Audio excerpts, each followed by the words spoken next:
OneFM et One TV présentent la rubrique Émile Frey Genève Acacia. Émile Frey Genève Acacia, plus qu'un agent BMW et Mini.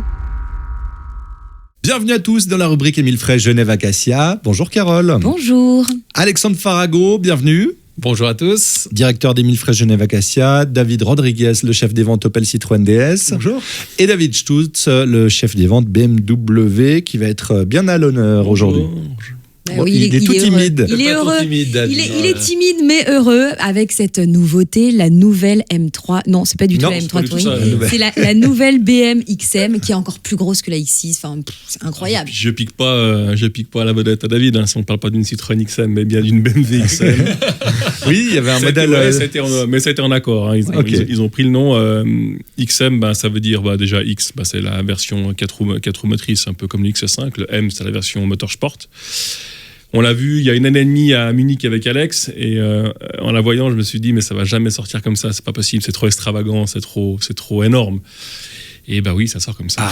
Le look, il faut qu'on parle de ce look. Le look, c'est très impressionnant. C'est décalé. Géométrique, avec des angles secs comme ça. Ouais, c'est sec, c'est une calandre qui est énorme, qui est lumineuse, donc on voit quand la nuit on verra que ça. C'est des dimensions, c'est un X7. Mais en 5 places, donc c'est une voiture qui est large, qui est longue. C'est vraiment un décalage de ce qu'on peut faire maintenant, comme on parlait hors antenne, que ce soit pour la ville et compagnie. Mais c'est tellement décalé que c'est fantastique. On a un énorme moteur à l'intérieur, un 4 litres 4 V8 en hybride de 652 chevaux. Et puis on pourra rouler 85 km environ en 100% électrique. Alors c'est pas beaucoup, mais pour une voiture qui va faire 2,5 tonnes, c'est énorme. Ouais. Donc de nouveau, vos trajets journaliers, sans trop appuyer sur le champignon, vous pourrez les faire en 100% électrique. Donc ça, c'est une bonne chose pour nous. Ça va réduire aussi le CO2 pour les impôts et pour les plaques à Genève. Et puis surtout, vous allez, je vous encourage à aller voir, puisque la voiture ne sort pas avant le mois d'avril. Il y a déjà beaucoup de photos, elle a été présentée déjà la semaine dernière. Donc allez voir, vous verrez qu'il n'y a pas d'insigne derrière BMW, pardon. Ils sont sur les hauts de la lunette arrière. Donc il y a deux signes. C'est très inédit, ça. Ouais, en haut à gauche et en haut à droite. Pourquoi ? C'est pour rappeler la M1, donc la première M des années 70, sortait aussi avec deux logos à gauche et à droite. Donc c'est pour se faire un petit clin d'œil à cette mythique voiture de course et de série. Mais j'encourage à aller voir les images parce que c'est vraiment difficile à décrire comme voiture parce que c'est une chose qu'on a Elle fait très voiture américaine, je trouve. Oui, c'est gros, ça fait des grosses voitures, mais c'est en décalage complet de ce que BMW peut faire, que ce soit à l'intérieur ou à l'extérieur. Le ciel de toit, il est juste fantastique, il est illuminé, il est en Alcantara, il y a des couleurs bien spécifiques. Ouais, c'est assez impressionnant. Merci beaucoup. On se réjouit de la découvrir en vrai dans le showroom. Alors, à partir du mois d'avril, mais on peut déjà la commander et la configurer maintenant.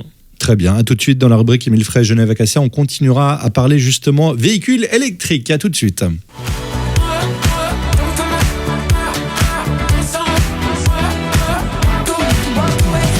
Nous allons parler électrification des véhicules dans cette suite de la rubrique Émile Frey Genève Acacia. On va tout savoir grâce à Alexandre. Je suis sûr que tu as plein de questions à les poser, Carole. Bien sûr, en même temps l'électrique c'est aussi l'avenir, mais on a toujours des petites questions sur l'autonomie surtout. C'est vraiment ce qui ressort généralement. C'est la grande question de l'électrique.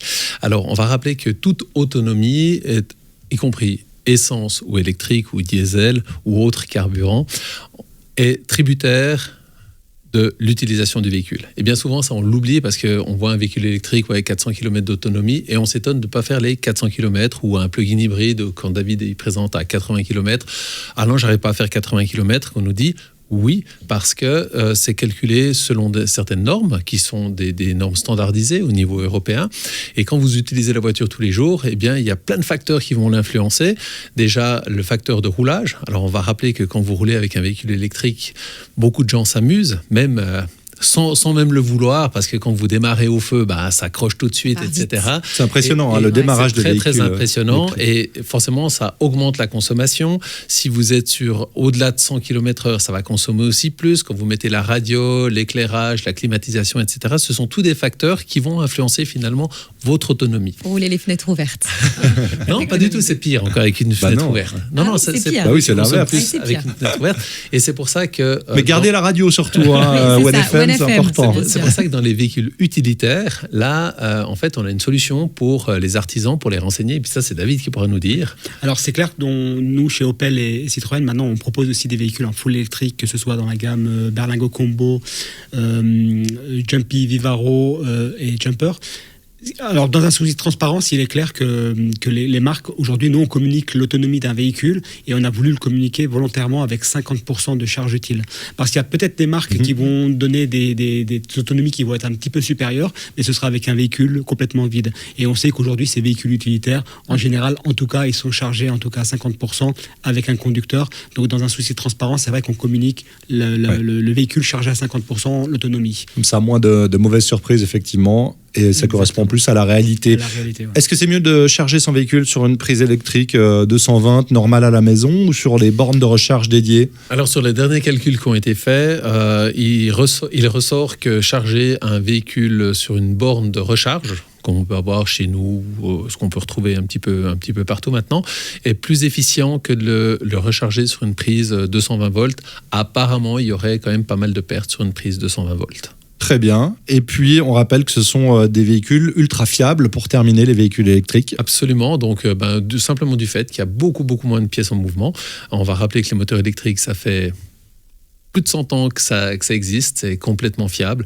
Et on le remarque, en fait, nous n'avons aucun souci avec un véhicule électrique aujourd'hui. Merci beaucoup, messieurs, pour toutes ces informations et à la semaine prochaine. La semaine prochaine. Salut Carole. Salut. La rubrique en vidéo sur le Facebook de OneFM et sur OneTV. Ciao.